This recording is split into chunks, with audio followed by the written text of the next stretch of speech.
Di sebuah desa kecil bernama Desa Sukaraja, pemerintah memutuskan untuk membangun jalan baru yang akan menghubungkan desa itu dengan kota terdekat. Proyek ini disambut dengan antusias oleh penduduk desa, yang selama ini harus menempuh perjalanan panjang dan berbahaya untuk mencapai kota. Sekelompok pekerja proyek, yang terdiri dari para kuli berpengalaman, segera mulai bekerja. Di antara para pekerja, ada seorang kuli muda bernama Arman. Ia baru saja menikah dan sangat bersemangat dengan proyek ini karena upahnya akan membantu memulai hidup baru bersama istrinya, Siti. Hari-hari pertama proyek berjalan lancar, dengan para pekerja menggali tanah dan menyiapkan pondasi jalan. Namun, pada suatu malam, Arman merasa ada sesuatu yang aneh saat ia sedang berjaga. Suasana menjadi sunyi senyap, dan angin malam yang dingin membawa bisikan-bisikan aneh yang membuat bulu kuduknya berdiri. Ketika ia berbalik, ia melihat bayangan samar yang bergerak di tepi hutan dekat lokasi proyek. Keesokan harinya, Arman menceritakan pengalamannya kepada rekan-rekannya. Beberapa dari mereka menertawakannya, menganggap itu hanya imajinasinya yang berlebihan. Namun, beberapa pekerja yang lebih tua tampak khawatir dan saling bertukar pandangan gelisah. Salah satu dari mereka, Pak Tono, mendekati Arman dan berkata, "Jangan terlalu pedulikan itu, nak. Fokus saja pada pekerjaanmu. Jangan biarkan pikiranmu terganggu." Malam berikutnya, Arman kembali berjaga. Kali ini, ia membawa sebilah pisau sebagai perlindungan. Suasana malam semakin mencekam, dan Arman merasakan hawa dingin yang tidak wajar. Saat ia berkeliling, tiba-tiba ia melihat sosok wanita dengan rambut panjang terurai, berdiri di tepi hutan. Wanita itu berpakaian putih dan wajahnya pucat seperti mayat. Arman terdiam, matanya terpaku pada penampakan itu. Tiba-tiba, wanita itu menghilang begitu saja. Keesokan harinya, Arman menceritakan penampakannya kepada Pak Tono. Pak Tono menarik napas panjang dan menceritakan kisah lama tentang tanah tempat mereka bekerja. Dulu, tanah ini adalah tempat pemakaman kuno, kata Pak Tono. Penduduk desa pernah mengadakan upacara pemindahan makam, tetapi tidak semua arwah tenang. Beberapa dari mereka masih bergentayangan di sini. Pak Tono menyarankan agar Arman berhati-hati dan selalu berdoa sebelum bekerja. Arman mengikuti nasihat itu, tetapi bayangan wanita berpakaian putih terus menghantuinya. Penampakan itu semakin sering muncul, dan Arman mulai merasa kehadiran yang tidak terlihat di sekitarnya, terutama saat malam hari. Arman mulai mengalami mimpi buruk yang berulang setiap malam. Dalam mimpinya, ia melihat wanita berpakaian putih itu berjalan menuju lokasi proyek, dengan darah mengalir dari matanya. Ia selalu terbangun dengan keringat dingin membasahi tubuhnya. Mimpi-mimpi ini membuatnya sulit tidur dan mengganggu kinerjanya di siang hari. Rekan-rekan kerjanya mulai menyadari perubahan pada Arman. Mereka melihatnya sering melamun dan terlihat ketakutan.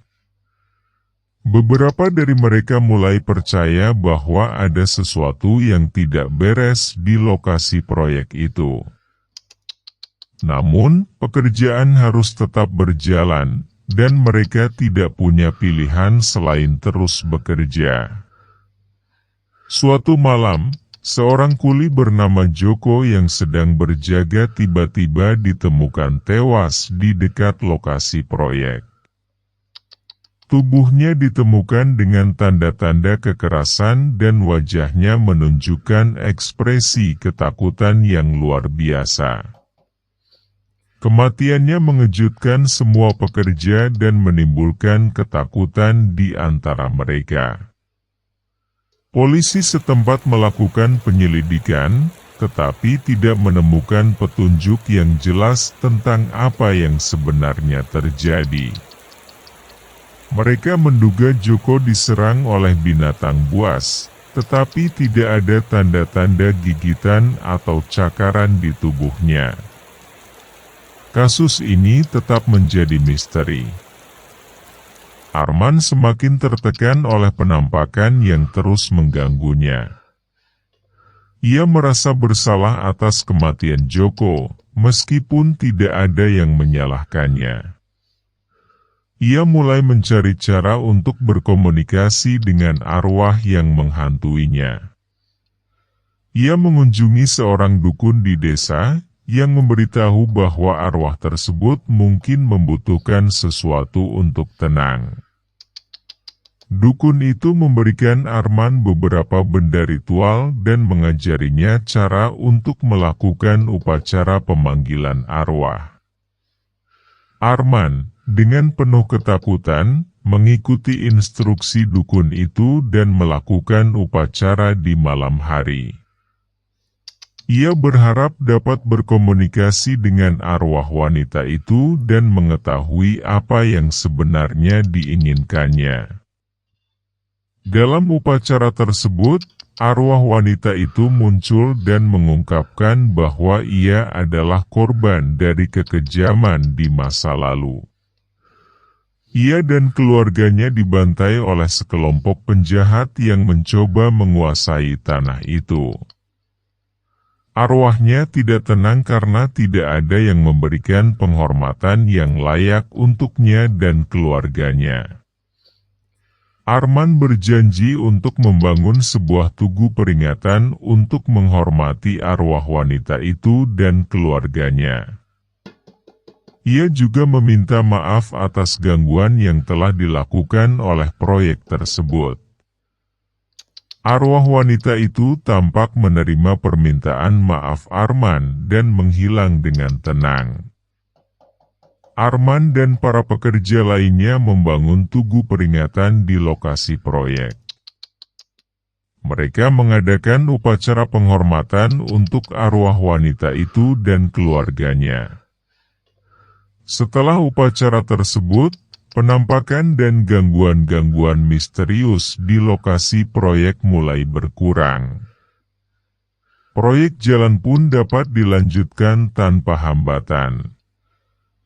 Para pekerja merasa lega dan kembali bekerja dengan semangat. Namun, mereka selalu ingat untuk menghormati arwah-arwah yang mungkin masih ada di sekitar mereka dan tidak mengganggu tempat-tempat yang dianggap keramat. Akhirnya, proyek jalan berhasil diselesaikan. Jalan baru yang menghubungkan desa Sukaraja dengan kota terdekat membuka banyak peluang baru bagi penduduk desa. Mereka tidak lagi merasa terisolasi dan dapat dengan mudah mengakses berbagai fasilitas di kota. Arman kembali ke rumahnya dengan perasaan lega. Ia telah melalui banyak hal selama proyek tersebut, tetapi ia merasa lebih kuat dan bijaksana karenanya. Ia tahu bahwa dunia ini penuh dengan hal-hal yang tidak dapat dijelaskan, tetapi ia juga belajar bahwa dengan penghormatan dan keberanian, kita dapat menghadapi apapun yang datang. Meskipun proyek jalan telah selesai, Arman dan para pekerja lainnya tidak akan pernah melupakan pengalaman mereka. Setiap kali mereka melewati jalan itu, mereka akan selalu teringat akan arwah wanita berpakaian putih dan tugu peringatan yang mereka bangun untuknya. Di malam hari, ketika angin berbisik di antara pepohonan, Arman masih bisa merasakan kehadiran arwah itu. Namun, kini ia tidak lagi merasa takut. Ia tahu bahwa arwah itu telah tenang dan hanya ingin memastikan bahwa tempat peristirahatan terakhirnya dihormati. Cerita ini berakhir dengan sebuah pelajaran berharga, bahwa kita harus selalu menghormati masa lalu dan mereka yang telah mendahului kita, karena di balik setiap tanah yang kita injak, ada cerita yang mungkin belum pernah kita dengar. Sekian dan terima kasih Tenda Horores. Sampai jumpa lagi di Tenda Horor episode selanjutnya.